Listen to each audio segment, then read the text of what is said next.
Kalau gini sekarang kita bicara soal ini, Om. Apa tuh namanya, sebuah pola tindakan yang diulang-ulang itu kan lama-lama menjadi habit ya. Habit yang diulang-ulang lama-lama menjadi servo mekanisme. Jadi servo apa, kehidupan yang melayani. Ini kaitannya sama semesta gitu ya. Nah, kalau kita tahu teori ini gitu ya, sebenarnya kan ya sudah, poinnya diulang-ulang aja sebenarnya, ya poinnya diulang-ulang aja ya Om ya. Iya. Diulang-ulang yang baik. Yang baik gitu ya. Misalnya kalau guru-guru kita dulu gitu ngasih amalan, gini loh ya, biar hidupmu selalu beruntung gitu ya. Saya Muslim Om, ya KTP-nya Muslim. Sekarang ya Muslim sih. Iya kan. Kalau habis apa tuh namanya maghrib gitu ya, suruh baca subhanallah bihamdihi subhanallahil adzim 100 kali Mas Hendra gitu kan. Kalau itu kamu lakukan terus-menerus, hidupmu akan beruntung gitu kan ya. Dan itu kan saya punya harapan jadi orang yang hidupnya selalu beruntung gitu. Dan itu berulang-ulang saya lakukan. Lama kelamaan saya familiar, iya saya orang yang beruntung. Dan akhirnya direspon sama semesta. Seperti itu cara kerjanya ya? Iya, cara kerjanya gitu. Jadi teman-teman tuh tinggal amati saja, apa sih yang sering diulang? Kata-kata apa yang sering diulang?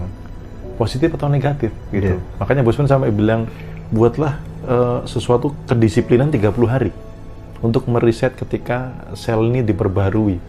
Sampai yang bisa ngomong di depan kaca dan macam-macam. Terlepas dari kondisi saat ini, apapun itu, ngomong kan kamu hebat, kamu orang luar biasa, di depan cermin ya, kamu orang kaya raya dan sebagainya. 30 hari, Mas. 30 hari itu membentuk belief system baru karena apa? Repetisi tadi. Itu hampir sama dengan self talk tadi ya. Iya, self talk ya. Iya, karena self talk itu mengakibatkan ke tindakan, kebiasaan juga. Iya. Sampai muncul jadi servo mekanisme ketika sudah dalam tanda kutip keilmuan semesta dikenali oleh semesta bahwa Mas Hendra ini seorang yang beruntung, maka akan disuguhkan keberuntungan terus-menerus. Gitu. Jadi self talk ada kaitannya sama apa tuh namanya, self talk ada kaitannya sama servo mekanisme. Self talk intinya kan harus sesuatu tuh diulang-ulang terus. Self talk yang diulang kan, bukan self talk sekali kan. Iya. Karena ada pengulangan. Diulang-ulang kan? terus, misalnya kita pengen apa gitu ya. Apa kita ulang-ulang terus sampai 30 hari, sampai 2 bulan misalnya ya. Iya. Nanti mesti akan digiring semesta ke arah situ ya. Iya. Itu tadi pesannya. Kalau punya mimpi, kalau punya keinginan yang besar gitu, ya udah. Keinginannya harus kuat sampai menembus bawah sadar. Iya. Itu gimana Om Bimo? Iya, jadi kalau bahasa saya tuh punyalah impian yang menggairahkan hidup Anda. Gitu Oke. Jadi bergairah banget gitu. Makanya ketika keinginan itu apa dalam tanda kutip goals-nya ini benar-benar diresapi, dijiwai, itu kan memancar terus. Mas. Apapun yang terjadi, ibaratnya omongan tonggo tuh, cocoknya tonggo itu sudah nggak terlalu dipedulikan. Apa namanya, nyinyiran netizen itu udah terabaikan karena sudah semakin powernya kuat banget. Kalau pengen hidupmu berubah, yang kamu pengen itu apa? Coba lakukan self talk aja terus. Self talk. Itu ngomong sama diri sendiri. Iya, ngomong sama diri sendiri. Ngomong sama diri sendiri. Ya sambil dibatin dan lain sebagainya gitu ya. Kita lanjutkan. Ini pertanyaan teman-teman di TikTok gitu ya. Yang pertama, bagaimana cara melepaskan kemelekatan dengan orang tua yang toksik? Melepaskan kemelekatan. Maksudnya melepaskan kemelekatan dengan jadi orang tua yang intinya toksik. ketika menghadapi orang tua yang toksik itu gimana gitu? Iya, jadi gini Mas, banyak case yang sudah terjadi ketika diri membaik, sekitar membaik. Ini bukan teori. Tadi Pak Madiku juga mengatakan untuk mengubah orang lain, ubahlah dulu dirimu. Jadi ada materi yang waktu beliau dibully itu Mas, kan mengubah diri dulu jadi juara kan.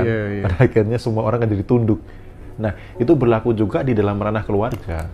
Banyak orang tuh fokusnya kayak pengen mengubah orang lain, entah orang tuanya, entah pasangannya, entah anaknya, pengennya mengubah orang lain, tetapi dirinya masih sama. Nah kalau di dalam vibrasi, ketika diri membaik kan pancarannya beda. Apakah ketika saya dulu ngerti ilmunya orang tua langsung berubah? Enggak. Tapi ketika vibrasi saya mulai naik, ngomongin orang tua sekarang gampang Mas. Dulu, apa Bimo mah ngomong doang gitu loh. Tapi begitu vibrasi itu naik, ada timing khusus, ada waktu yang memang sudah waktu terbaik, Kalau memang jatahnya Anda dipakai untuk benahi orang tua, bisa. Dulu ibu saya paling sensitif dengan kecemasan. Dikit-dikit cemas, asam lambung kambuh, lemes, pikiran sedikit sakit gitu ya, ngedrop. Bapak saya dengan karakternya sendiri, dengan hobi ngeluhnya gitu ya. Itu saya juga mikir gimana cara ngubah mereka. Ternyata nggak bisa, Mas. Akunya harus berubah dulu. Saya berubah dulu sampai mereka melihat, wih Bimo sekarang udah beda. Dari hasilnya, dari pengaruhnya ke orang dan sebagainya. Sekarang ibaratnya mau ngobrol sama orang tua, dehem aja udah powernya udah beda. Gitu udah beda gitu, Mas. Jadi kalau orang tua toksik, kalau Anda vibrasinya naik terus, karena vibrasi itu memancar, Mas. Jadi dia akan kena dampak. Kenapa ya ketika aku deket anakku kok nyaman, kok tenang, kok sejuk, kok itu bisa menjadi mengurangi toksik tanpa harus dinasihati, bisa mengurangi. Contoh misalkan pernahkah teman-teman sebenarnya suka ngeluh, tapi ketika ketemu dengan orang yang positif, orang-orang tertentu mau ngeluh sungkan karena vibrasi dari orang itu. Nah sama anak dengan orang tua, kalau anak vibrasinya membaik, bagus, orang tua akan toksik nggak bisa, Mas, itu. Bahkan bisa jadi Anda dipakai untuk membuat orang tua yang menjadi mudah bersyukur, menjadi happy, damai gitu. Jadi fokus benahi diri. Bagaimana kemudian kita itu bisa menanamkan kesadaran kaya, ini Om ya, nginstall. Iya. Itu nanti di Yogyakarta, Om Bimo akan ngasih terapi nggak untuk nginstall software kaya atau software kemakmuran ke masing-masing peserta? Iya. Jadi kalau saya nggak langsung install, Mas. Oke. Karena ketika belief system yang lama ini kuat, itu akan biasanya akan dipatahkan. Gitu, sehingga saya melemahkan dulu belief system yang lama. Gitu. Contoh misalkan cari uang itu susah. Nah ini dilemahkan dulu, Mas. Karena kalau nggak bisa kan sudah jelas cari uang itu susah. Kalau nggak nyicil nggak kesampaian. Kalau diinstal saya miliarder, ditolak langsung, Mas. Gitu. Karena sama-sama kuat di bawah sadar.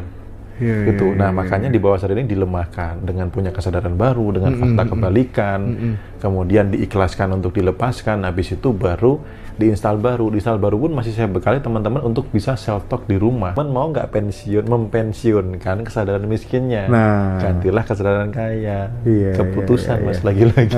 Mau nggak memutuskan? Kalau mau pasti kaya. Oke. Om Bimo, imajinasi membuat kenyataan. Apa komentarnya? Imajinasi bisa membuat impian karena menjadi kenyataan. Dari 3 tokoh dunia tadi, salah satunya adalah Albert Einstein ya. Itu adalah kakek idola saya. Itu memang luar biasa sekali dan saya pun bermain di sana. Gitu. Jadi ya imajinasi sampai dikatakan Albert Einstein lebih penting daripada powerful, lebih penting daripada pengetahuan gitu loh. Lebih powerful ya. Lebih powerful gitu. Kalau dibedah di fisika kuantumnya jelas banget, Mas. Jadi imajinasi itu mencetak sesuatu hal yang fix di medan kuantum. Sehingga dia akan turun menjadi material, benda atau kejadian atau apa yang diprogram. Karena setelah fix di medan kuantum itu ada kecerdasan universe sebenarnya. Contoh bumi mengelilingi matahari, bulan mengelilingi bumi sambil mengelilingi matahari. Ya. Itu kan sudah ada kecerdasan universe yang ngatur. Artinya siapa yang merintah dalam tanda kutip. Nah, manusia tuh punya hak juga untuk punya keahlian juga untuk mencetak di medan kuantum. Makanya tadi Bosman mengatakan co-kreatornya kan?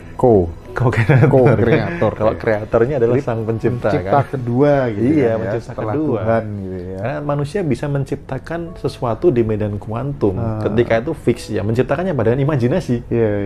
Itu akan turun ke menjadi realita. Jadi perubahan pun juga dimulai dari imajinasi. Harus imajinasi dulu. Makanya imajinasinya apa nih teman-teman gitu loh. Sering mengkhawatirkan sesuatu, memperasangkakan kegagalan, yaitu yang didapat. Padahal sebenarnya sepele Mas kehidupan tuh. Kalau mau membayangkan yang baik. Nah kadang-kadang tuh orang nggak mau, Mas. Sukanya tuh bayangin. Jadi manusia pada umumnya lebih suka, lebih sering, lebih cenderung memikirkan hal-hal yang tidak dimau dibandingkan hal yang dimau. Padahal imajinasi itu awal terbentuknya realita.